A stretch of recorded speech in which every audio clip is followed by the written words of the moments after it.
नमस्कार। आज जो हम बात करेंगे लीगल नॉलेज में, वो बात करेंगे हम सिविल सूट,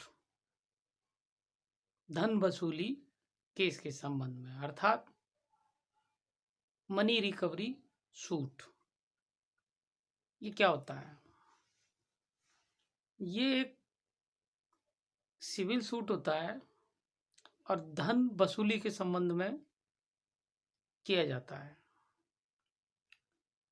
अब आप समझ सकते हैं ये सूट क्यों किया जाता है।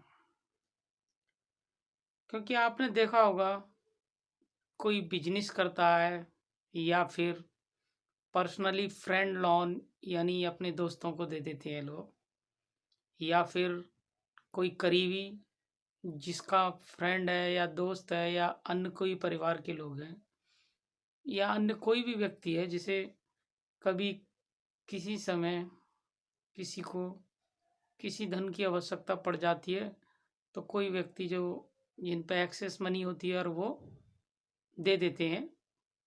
और नॉर्मली समाज में जो कल्चर है, कहीं फ्रेंड लोन के नाम से दे दिया जाता है या कहीं वो लोग जानते हैं तो वो उस जानकारी के आधार पर दे देते हैं और इस आशा में दे देते हैं कि वो लोग टाइम पीरियड रखते हैं कि भाई हम इतने दिन में वो पैसा वापस कर देंगे, किंतु कोई वापस नहीं करता। एक इस तरह के केसेस होते हैं इसमें, ठीक है ना।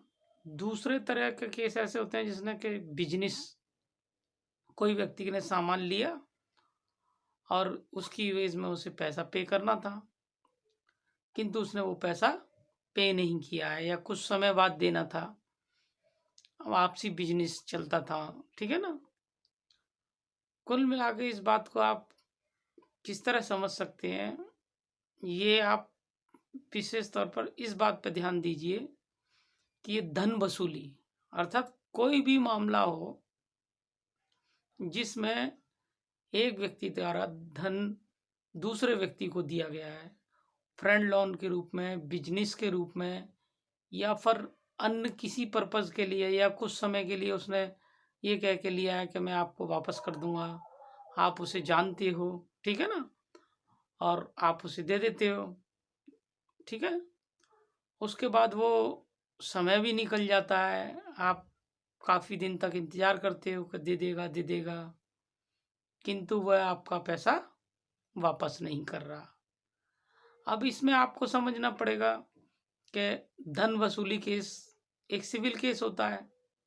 अब सिविल की प्रक्रिया थोड़ी लेंथी है, लेकिन इसमें भी दो तरह के केसेस होते हैं सिविल में, ठीक है ना, धन वसूली के संबंध में।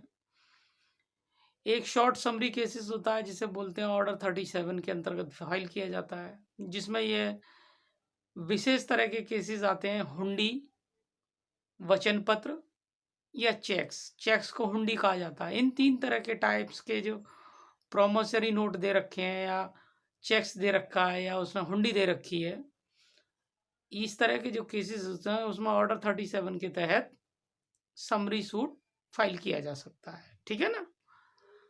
अब इसमें आपको समझना होगा कि धन वसूली के संबंध में क्षतिपूर्ति वाले, जो कि हमने पहला एक वीडियो बनाया है उसमें बताया है कि क्षतिपूर्ति भी धन वसूली की तरह ही एक वाद होता है, लेकिन उस वाद में और इस केस में अंतर होता है।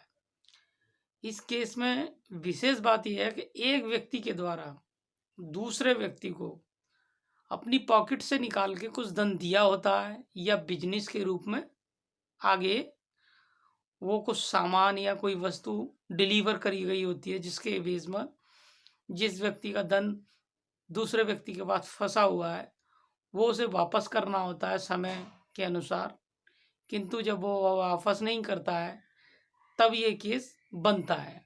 अब आपको समझना होगा ये केस किस तरह से बनता है। ये इस तरह जब जो केस होता है तो धन वसूली के संबंध में तीन तरह की ज्यूरिडिक्शन होती है। नॉर्मली तीन तरह की हर कोर्ट में, हर राज्य के अंदर सिविल जज की अपनी ज्यूरिडिक्शन होती है, एक लिमिट होती है जूनियर डिवीजन की, ठीक है ना। उसके बाद सीनियर सिविल जज की ज्यूरिडिक्शन होती है।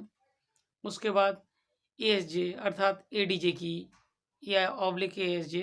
एएसजे नॉर्मली क्रिमिनल सुनते हैं तो सम लाइक एडीजे, तो बराबर की अलग अलग इन तीनों की क्या बोलते हैं वैल्यूएशन पावर होती है। उसी हिसाब से केस को फाइल किया जाता है और उसी हिसाब से वो उन कोर्टों में लगते हैं कि कौन सा केस कहाँ चलने योग्य है और क्षेत्र अधिकार के अधीन आता है।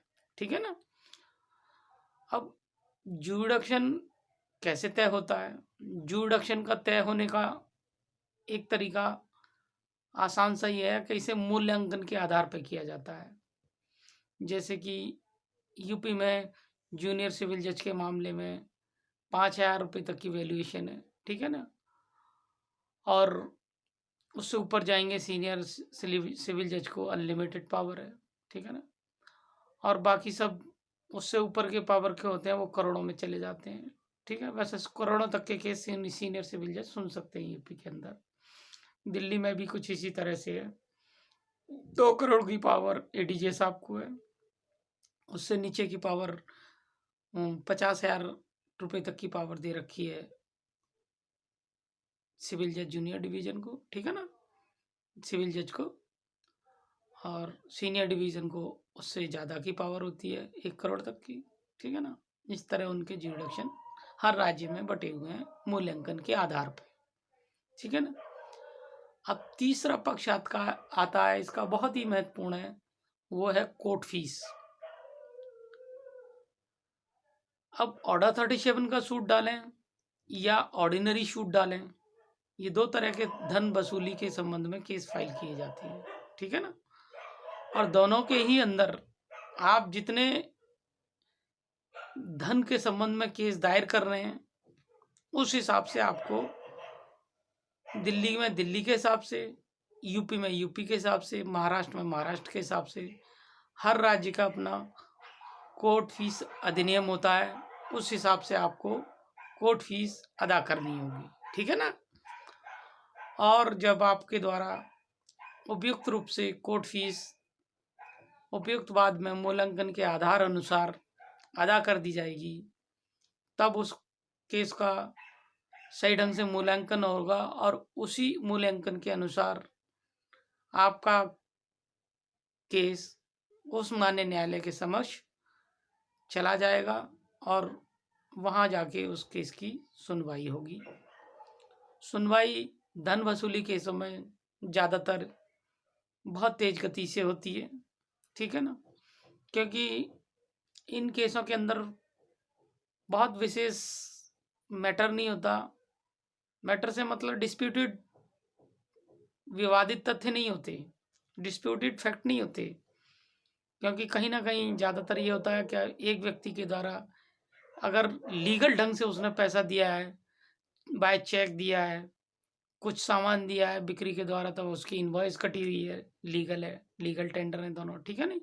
या कोई प्रोमिसरी नोट दिया है, फ्रेंडली लोन लिया है, अगर उसके द्वारा कोई आईटीआर फाइल की जाती है और वो आईटीआर में शो करते हैं कि हाँ जी मैंने अपने फ्रेंड को लोन दिया है, तो वो एक वैलिड डॉक्यूमेंट है इस बात के लिए कि मैंने इन्हें पैसा दिया है। ठीक है ना। क्योंकि आजकल काले धन के चक्कर में सभी चीज़ों का वैध रूप से लीगली ढंग से उचित होना बहुत ज़रूरी है। अन्यथा ये ब्लैक मनी के चक्कर में आपका के धन वसूली का केस रुक सकता है। इसलिए सबसे पहले बहुत ज़रूरी है कि जब किसी आदमी को आप पैसा देते हैं तो आपको कम से कम अपनी आईटीआर में शो करना चाहिए, जिससे वो एक धन कानूनी रूप ले सके। और फिर अगर वो नहीं देता है तब आप उसके संबंध में आप उसके खिलाफ कानूनी कार्रवाई कर सकें और कानून के द्वारा अर्थात मान्य न्यायालय के में केस फाइल करके अपना केस धन वापस ले सकें। अब इसमें एक सबसे महत्वपूर्ण फैक्ट जो है वो आप समझ लें, क्योंकि इस केस की एक ज्यूरिडिक्शन होती, मतलब अर्थात एक लिमिटेशन होता है। लिमिटेशन से मतलब जिस दिन आपने इन्हें दूसरे पक्ष को पैसा दिया है उस दिन से ये 3 साल के अंदर ही आप अपना पैसा वापस ले सकते हैं। अर्थात मान्य न्यायालय के अंदर अगर लीगल ढंग से आपको अपना केस फाइल करना है तो वो विदिन देने की तारीख से 3 साल के अंदर ही फाइल किया जा सकता है, अन्यथा फाइल होना उस केस का संभव नहीं होता। जब भी उस केस की लिमिटेशन पार हो जाती है तो मान्य न्यायालय उस केस को स्वीकार नहीं करता। इसलिए ये बहुत ज़रूरी है कि आप लोग जब भी कभी 2 बातों का और विशेष ध्यान दें, धन वसूली केस केस दाखिल करना है या किसी से लेना है तो उन चीज़ों पर विशेष ध्यान दें। एक लिमिटेशन, दूसरा किस व्यक्ति को आईटीआर में अपने धन को शो ऑफ करना। ठीक है ना? नमस्कार, फिर मिलेंगे।